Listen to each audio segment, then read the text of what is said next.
आप देख रहे हैं अपना बिहार और आपके साथ मैं हूं विवेक। और सबसे पहले बात करेंगे कोरोना की। कोरोना से जुड़ी बिहार की हर एक खबर बताएंगे, लेकिन सबसे पहले जान लेते हैं बिहार के साथ देश का कोरोना अपडेट क्या कहता है। तो देश भर में 24 घंटे में 1,93,000 नए केस आए हैं। 24 घंटे में कोरोना से 442 लोगों की मौत हुई है। बिहार में आज 6,414 नए केस आए हैं। बिहार के 39 में से सिर्फ 3 जिलों में 20 से कम केस हैं। राजधानी पटना की बात करें तो आज भी 2014 नए केस मिले हैं। और कल पीएम मुख्यमंत्रियों के साथ वीडियो कॉन्फ्रेंसिंग के जरिए स्थिति की समीक्षा करेंगे। और यह बैठक होगी कल शाम 4:30 बजे। तो आज बिहार में क्राइसिस मैनेजमेंट ग्रुप की बैठक भी हुई थी हालात को देखते हुए। और फिलहाल कोरोना गाइडलाइंस में कोई बदलाव का कोई भी फैसला नहीं लिया गया है। मतलब यह है कि पुरानी गाइडलाइंस का पालन आपको करते रहना होगा। तो अब देखिए बिहार में कैसे कोरोना की रफ्तार बढ़ी है। देखिए 8 जनवरी को 4,526 मामले संक्रमितों की संख्या आई।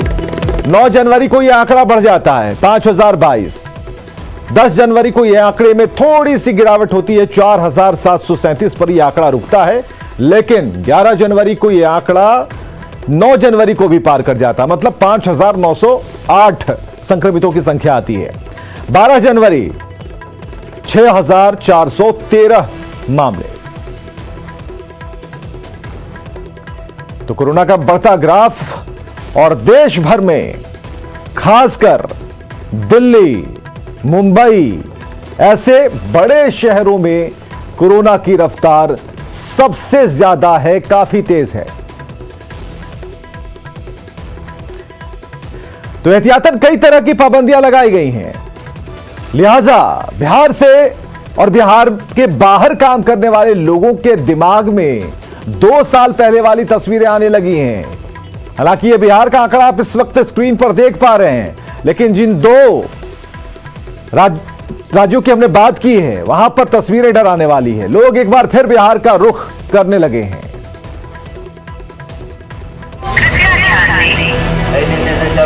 हो जाएगी 2 नंबर प्लेटफार्म पर आ रही है।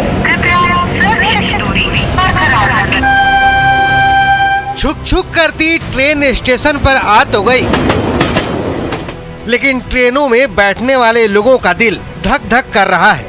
मोटरी गेठरी बाल बच्चों के साथ बिहार लौटने वाले ये वो लोग हैं जो दूसरी लहर की मार के बाद बड़ी हिम्मत जुटाकर परदेश कमाने गए थे।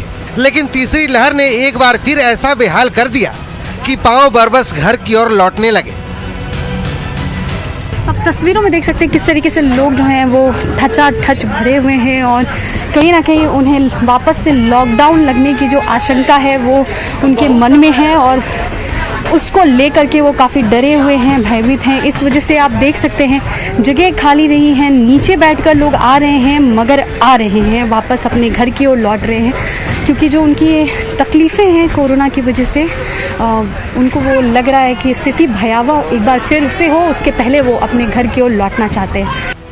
दिल्ली, मुंबई, अंबाला जैसे बड़े शहरों में कोरोना विस्फोट ने एक बार फिर अपनी कर्मभूमि से उखाड़ दिया। पटना स्टेशन ही नहीं, बिहार के दूसरे रेलवे स्टेशनों पर भी अलग अलग हिस्सों से लोग बिहार पहुंच रहे हैं। ये है अररिया स्टेशन की तस्वीर, जहां पंजाब हरियाणा से लोग अपने घर लौटे हैं। लौटने वाले लोगों के शब्द भले ही अलग हों, लेकिन असल वजह बस एक है, पिछली बार की तरह लॉकडाउन का डर। हम अम्बाला से आ रहे हैं, मजदूर हैं, काम करके आ रहे हैं। क्या काम करते थे? हम लोग काम कर रहे हैं पेंट का। पेंट का? जी सर।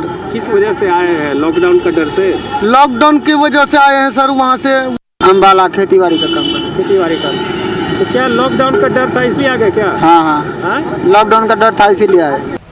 पहली और दूसरी लहर के खतरे को देखते हुए डर लाजमी है, क्योंकि देश में पिछले 24 घंटे में 1,93,000 नए कोरोना के केस मिले हैं और 442 लोगों की मौत हुई है। दिल्ली, मुंबई जैसे शहरों में कोरोना ब्लास्ट हो रहा है और पाबंदियां भी लगातार बढ़ती चली जा रही हैं।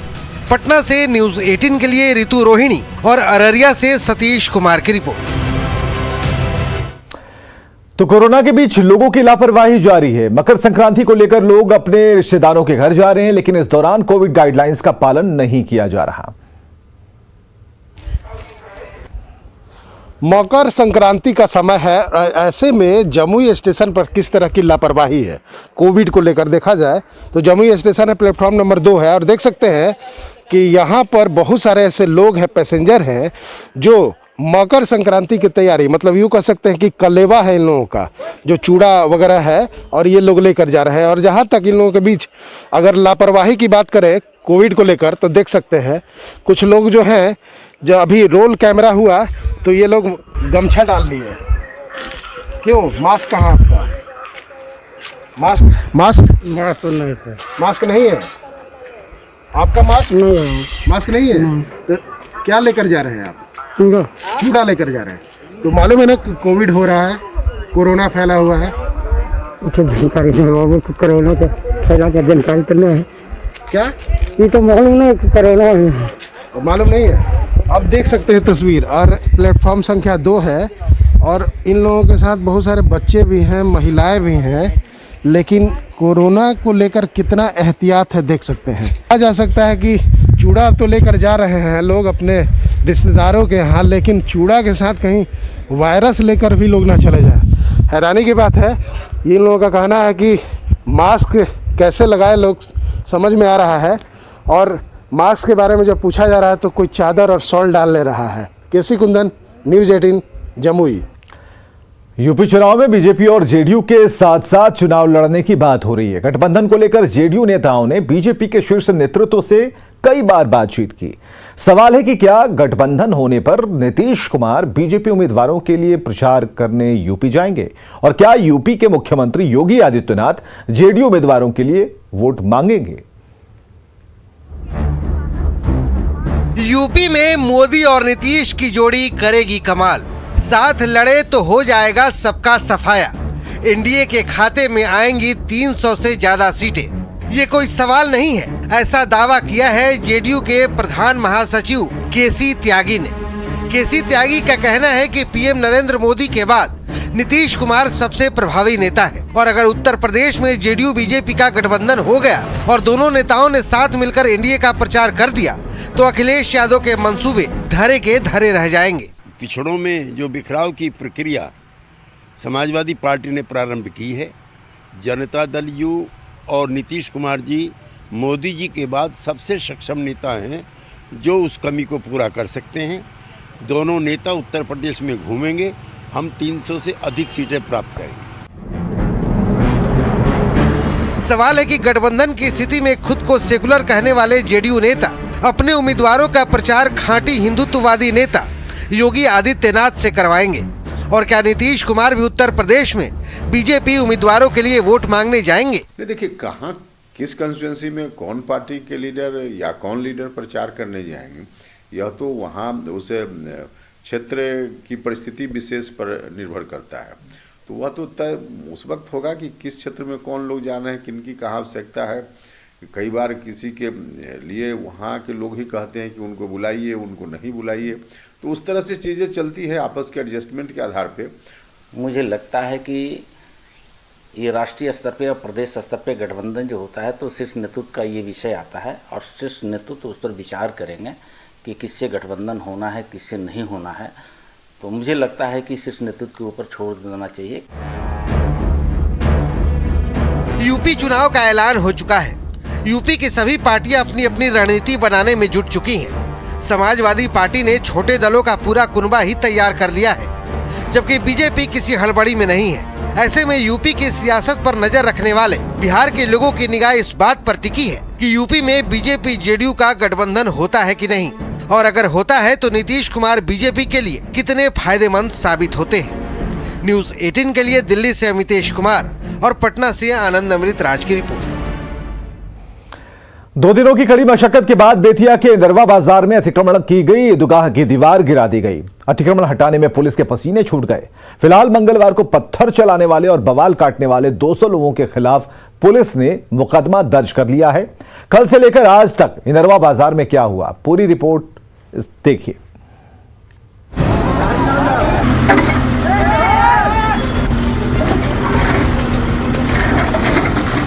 और इस तरह ध्वस्त हो गई ईदगाह की दीवार। जेसीबी मशीन से अतिक्रमित ईदगाह की दीवार गिर गई।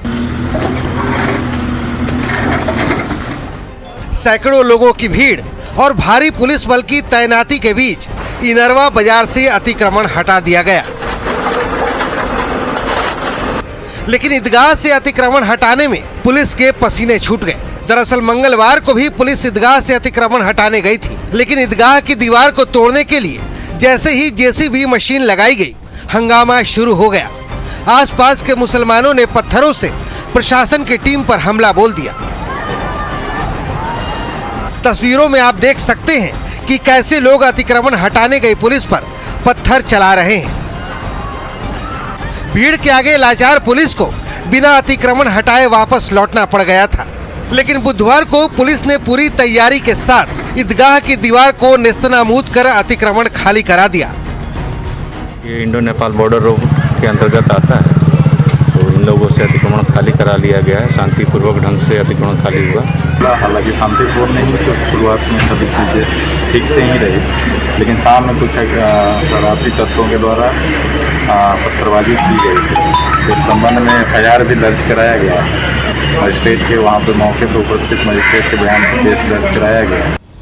दरअसल जिस इनरवा बाजार में अतिक्रमण हुआ था वो एरिया इंडो नेपाल सीमा के पास है। अतिक्रमण की वजह से सीमा सड़क का काम सालों से लंबित था, जिसको लेकर 6 जनवरी को ही अतिक्रमणकारियों को प्रशासन ने सूचना दे दी थी।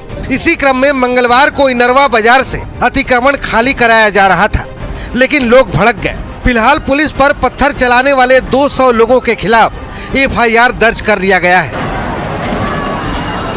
ईदगाह की दीवार तो गिर गई, लेकिन मंगलवार की इन तस्वीरों के बाद ये सवाल अब भी कायम है कि ईदगाह से अतिक्रमण हटाना गुनाह है। न्यूज़ 18 के लिए बेतिया से प्रफुल्ल कुमार की रिपोर्ट।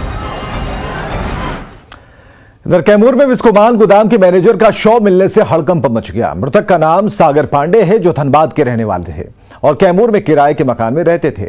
आज सुबह जब सागर पांडे खाद बांटने के लिए गोदाम नहीं पहुंचे तो बड़ी संख्या में लोग वहां पहुंचे, लेकिन उनके घर में बाहर ताला बंद था। उन्होंने फोन भी रिसीव नहीं किया तो लोगों को संदेह हुआ। कुछ लोग बगल के घर से उनके घर में गए, जहां शव मिला। सागर पांडे के कमरे से 5 लाख कैश भी बरामद किए गए हैं और पुलिस हर एंगल से जांच कर रही है।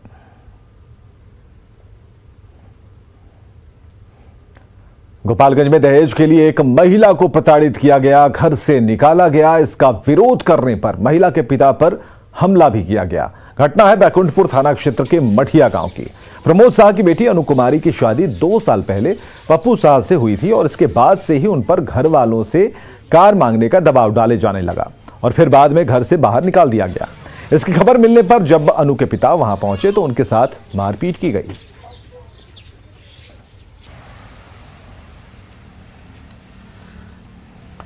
सिवान में दिनदहाड़े बीजेपी नेता की गोली मारकर हत्या कर दी गई। हमलावरों की तस्वीर कैमरे में कैद हो गई है, हालांकि उनकी पहचान नहीं हो पाई है। सरेआम फायरिंग से इलाके में दहशत है। सरेआम गोलियां चलाते और गली गली में दहशत फैलाते गुंडे, ये ना तो किसी मुंबई या फिल्म का सीन है और ना ही कोई खेल तमाशा हो रहा है। दिन के उजाले में ये खौफनाक वारदात हुई जामो के सुल्तानपुर गांव में, जब फटफटिया पर सवार दोनों शूटर खुलेआम गोलियां बरसाते रहे और गली मोहल्ले में कोहराम मचाते रहे।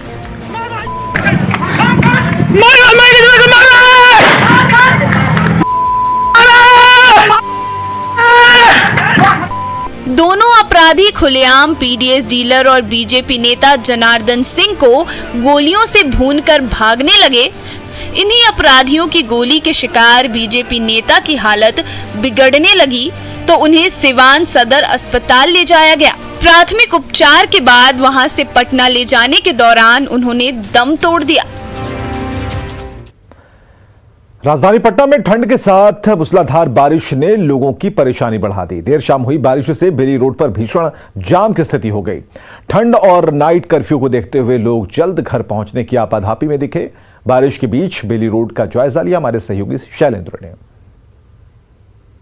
कहर लगातार जारी है और दूसरी ओर सबसे बड़ी मुसीबत बारिश सुबह से ही हो रही है, देर शाम होते ही बारिश तेज हो गई। उसके बाद पटना के बेली रोड की ये तस्वीर हम दिखा रहे हैं कि किस तरीके से अधिक लोग अपने घर की ओर जा रहे हैं। जाम की भी स्थिति बेली रोड पर साफ तौर पर दिखाई दे रही है, क्योंकि शाम 8 बजे के बाद सरकार ने दुकानों को बंद करने का आदेश दिया है, नाइट कर्फ्यू भी लगा दिया गया है। तो लोग चाहते हैं कि जल्द से जल्द अपने घर चले जाएं, और इसी आपाधापी में जाम की भी स्थिति बेली रोड पर दिखाई पड़ रही है।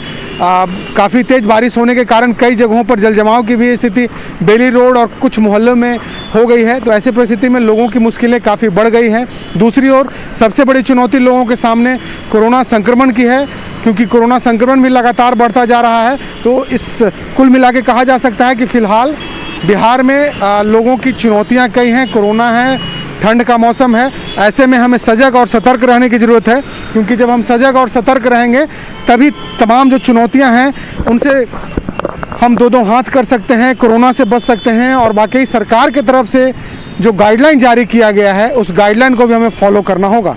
शैलेंद्र। मकर संक्रांति को लेकर तिलकुट की दुकानें सज गई हैं, खरीदारी भी हो रही है। हालांकि दुकानदार का कहना है कि कोरोना की वजह से बिक्री पर असर पड़ा है और ग्राहक कम संख्या में दुकान पहुंच रहे हैं। चलो, मकर संक्रांति को लेकर राजधानी पटना में जमकर तिलकुट की बिक्री हो रही है, तो खरीदार भी बड़ी संख्या में खरीदारी करने के लिए पहुंच रहे हैं। राजधानी पटना के डाक बंगला चौराहा के पास आपको दिखा रहे हैं, देखिए बड़ी संख्या में जो खरीदार हैं वो तिलकुट की खरीदारी करने के लिए पहुंच रहे हैं। एक से एक वैरायटी की यहाँ पर तिलकुट उपलब्ध है। दुकानदार जो है देखिए किस तरह से एंगेज हैं और सोशल डिस्टेंसिंग को फॉलो करने की कोशिश की जा रही है। जो भी ग्राहक हैं खासकर मास्क लगाए हुए यहाँ पर नज़र आ रहे हैं। तो दुकानदार भी पूरी तरह से प्रोटोकॉल समझाने में भी जुटे हुए हैं और तिलकुट की कीमत ही बता रहे हैं। जरा दुकानदार से बात कर लेते हैं हम, किस तरह से अभी बिक्री हो रही है, कैसा सेल है अभी आपका? हर साल के बनिस्पत इस बार सिर्फ कोरोना प्रोटोकॉल के कारण काफी असर पड़ रहा है, बहुत पड़ा है। क्योंकि ये किस तरह से जो तिलकुट के खरीदार हैं वो भी पहुंच रहे हैं और दुकानदार जो है एक उम्मीद जताए हुए हैं। ये हम खोबे का तिलकुट बनाते हैं जो इस तरह का शेप में, जो काफी लोग पसंद करते हैं। हमारे बनाए हुए प्रोसेस को अपना खोबा होता है, अपने तरीके से अपने बड़ी संख्या में लोग खरीदारी करने के लिए पहुंच रहे हैं। कुछ ग्राहक हैं उनसे बात करते हैं। कोरोना का कुछ इफेक्ट लग रहा है क्या मार्केट पर? कुछ तो लग ही रहा है सर। जी सर। पहले ही स्टॉक कर रहे हैं? पहले तो ले ही लिए हैं, कुछ तो ले लेते हैं सर। आपको की जो दुकानदार हैं वो और ग्राहक दोनों ये उम्मीद लगाए हुए हैं कि बेहतर हालात में जो है स्थिति जो है बेहतर हो काटो तुलना में इस बार बिक्री में कहीं न कहीं कमी देखी जा रही है। रजनीश कुमार, न्यूज़ 18 पटना। और छोटे संतराल के बाद देखिए जोहार झारखंड।